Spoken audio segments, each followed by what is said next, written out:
Okay, so in this unusual video, I'm going to be explaining why Yoru is so thick in Chainsaw Man, because in chapter 138, which is Swordman's reintroduction into the story, it was confirmed by him that the scars on Asa's face every time Yoru's in control of her body were actually visible to the other characters in the story. They weren't just visible to the audience. So it actually seemingly confirmed the possibility of Yoru changing Asa's body in more than just that way by seemingly thickening her up. And before I thought maybe it was just Yoru's posture being a lot different than how Asa is and that's why it looks that way. But every time Yoru's been displayed to us, she always been drawn looking a lot thicker than Asa when she's in and out of control of Asa's body.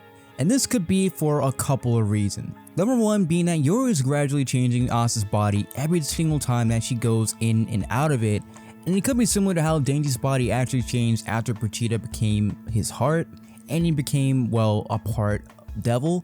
Because before, Denji was pretty much built like Steve Rogers before he got the super serum due to being poor and only able to afford a single slice of bread a day. And after Pochita became his heart, he not only became jacked, I mean not really absolutely ripped, but he pretty much had the build of Bruce Lee.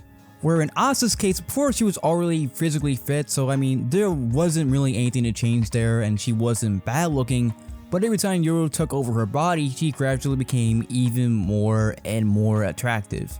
And the purpose behind this is not only to imitate Yoru's human double form, if that's what she would actually look like, but to also make her using her powers a lot easier. Because if you remember, Yoru and Asa alike can turn anyone or anything they consider to be their property or anything they would feel guilty about destroying into a weapon. And at the beginning of part 2 story, the original plan which was set up by Yoru was to deduce a boy at Asa's high school to turn them into a weapon to be able to actually take down Chainsaw Man. And obviously looking more attractive in that area, if you catch my drift, would pretty much make things a lot easier to do. And we even saw this with Makima, who even though she was already a master manipulator, even without her control devil abilities, the fact that she had a body of a supermodel helped her out tremendously in this.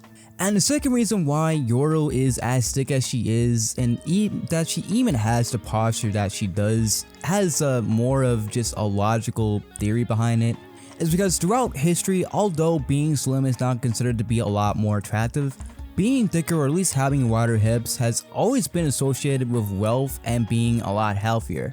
And speaking from a pure biological and psychological point, men throughout history have always preferred thicker women because of the association with fertility and successful childbearing. Considering that prior to the introduction of modern medicine, one of the greatest causes of death among women actually did occur from complications from childbirth. And obviously, motherhood out of all the aspects of warfare is just the most important, because in order to wage wars on other countries for one reason or another, you need a large, young, healthy population to undertake an endeavor like that. But yeah, that was the explanation as opposed to theory of why Yoru is so thick in Chainsaw Man. But let me know what you guys thought about this short video in the comment section, and let me know what other topics I should cover next in the world of Chainsaw Man. Thank you guys so much for watching, and I'll catch you guys in the next one.